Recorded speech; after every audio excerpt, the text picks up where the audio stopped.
Combien de sonneries est-on obligé d'écouter à Rosh Hashanah? À l'école, on me parle de 9, 30, 60, 100 sonneries. Je suis complètement sonnée. Bonjour. Alors je vais expliquer le nombre de sonneries que l'on doit sonner et écouter le jour de Rosh Hashanah. Dans la Torah, concernant le shofar, c'est écrit par 3 fois le terme teroa. Teroa veut dire une sonnerie comme un pleur. Donc on doit faire 3 fois une sonnerie qui ressemble à des pleurs. Mais c'est écrit une fois ve'avartem teroa, qui veut dire vous ferez un son long et une teroa. Et une deuxième fois c'est écrit teroa ta'aviru. Une teroa puis suivie d'un son long.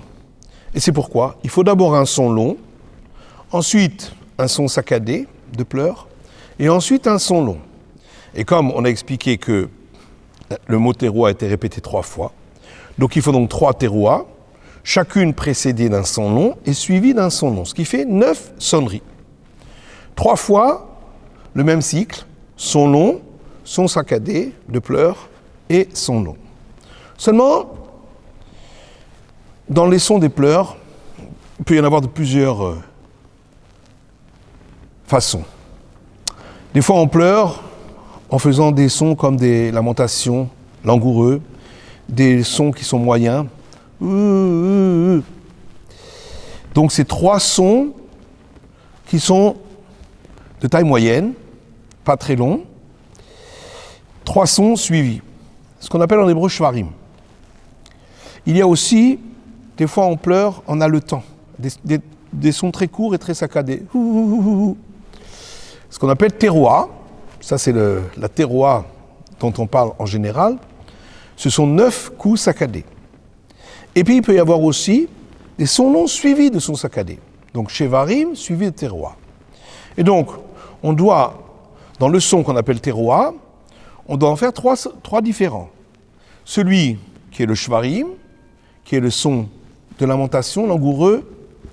On a la teroa, qui sont les 9 sons saccadés.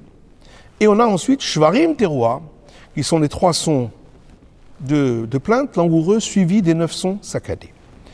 Comme on a 3 sortes de teroa, et qu'on doit faire 3 fois teroa, donc on doit faire en tout 9 cycles. 9 cycles, chaque fois précédés d'une tekiya, d'un son long, comme on a expliqué, et suivi d'une tekiya, suivi d'un son long. Donc on aura à chaque fois un son long, un son de pleurs, un son long, mais répété 3 fois, et aussi 3 sortes de sons de pleurs, ce qui veut dire en tout 9 cycles. Ce qui fait comme une sonnerie, eh bien, pour le premier cycle qui est le son des pleurs shevarim teroa, on aura une tekiya avant et une tekiya après, ceci répété 3 fois, ce qui fait en tout 12 sons. Ensuite, pour le second cycle, on a shevarim, qui est le son des pleurs, précédé de tekiya le son long et suivi de tekiya le son long, tout ceci répété 3 fois, ce qui fait 9 sonneries. Et ensuite, on a le troisième sorte de pleurs, teroa, les 9 sons saccadés, précédé d'un son long et suivi d'un son long, et répété 3 fois, ce qui fait aussi 9 sonneries. Donc 12 plus 9 plus 9, ça nous fait 30 sonneries.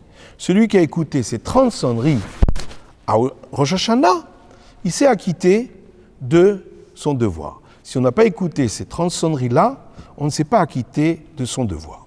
Lorsqu'on est à la synagogue, en public, dans la prière publique, les sages ont demandé de non seulement sonner ces 30 sonneries, juste après la Kriyat Torah, après la lecture de la Torah, mais de répéter ces sonneries pendant le Moussaf, pendant la prière du Moussaf, à chacune des 3 bénédictions centrales du Moussaf. La première pour les Malchuyot, où on proclame la royauté de Dieu. La deuxième pour les Zichronot, où on proclame que Dieu se souvient de tous les actes de toutes les créatures ce jour-là.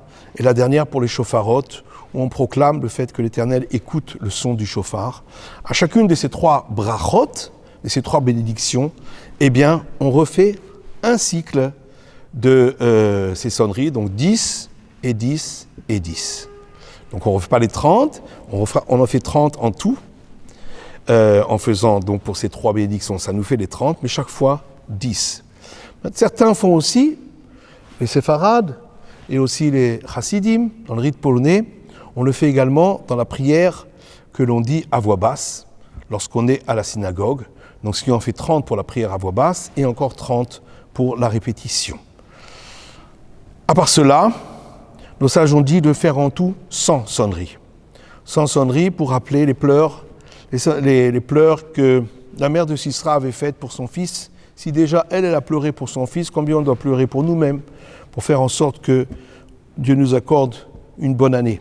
C'est pourquoi on a l'habitude de sonner 100 sonneries. Donc les 30 sonneries célestes sont obligatoires pour tout le monde, qu'on soit à la synagogue, qu'on soit en dehors de la synagogue. Quand on est à la synagogue, on répète ces sonneries-là pendant le Moussaf, certains même pendant la prière du Moussaf à voix basse, d'autres seulement pour la répétition, et encore à la fin de la prière, d'autres sonneries pour terminer les 100 sonneries, ceci pour l'ensemble des sonneries de Rosh Hashanah. Shana Tova, une bonne année pour vous tous, pour nous tous, et pour l'ensemble de la communauté. Shana Tova.